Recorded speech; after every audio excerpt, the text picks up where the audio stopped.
एक कौआ एक बीज को अपनी चोंच में दबाकर घंटा घर के ऊपर से जा रहा था। तभी वो बीज उसकी चोंच से छूट गया और घंटा घर के नीचे की दरार में गिरकर अटक गया। वो बीज मरते मरते बचा। उसने घंटा घर की दीवार से रिक्वेस्ट की कि वो उसकी हेल्प करे। उस बीज ने उस दीवार को, जिसके बीच में अटका हुआ था, भगवान का वास्ता दिया और दीवार की ऊंचाई और सुंदरता की तारीफ के पुल बांधने लगा। उस बीज ने दीवार से कहा, मुझ पर दया करो, मैं अपने परिवार से दूर हो चुका हूं, कम से कम तुम तो मुझे सहारा दो।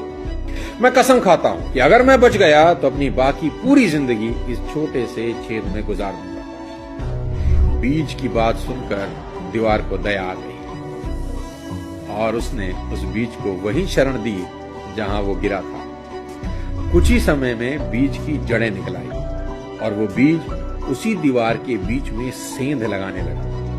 धीरे धीरे वो बीज पेड़ बनने लगा और उस पेड़ की शाखाएं आसमान की तरफ बढ़ने लगी। जल्दी ही वे उस घंटा घर से ज्यादा बड़ा हो गया और उसकी गुथी हुई जड़ें इतनी मोटी हो गई कि अब वो उस दीवार को ही तोड़ने लगी जिसने उसे सहारा दिया था। अब दीवार को होश आया कि दया के कारण उसने अपने ही विनाश को आमंत्रित कर लिया, लेकिन अब अफसोस करने का कोई फायदा नहीं था, क्योंकि कुछ ही समय के बाद वो दीवार गिर गई।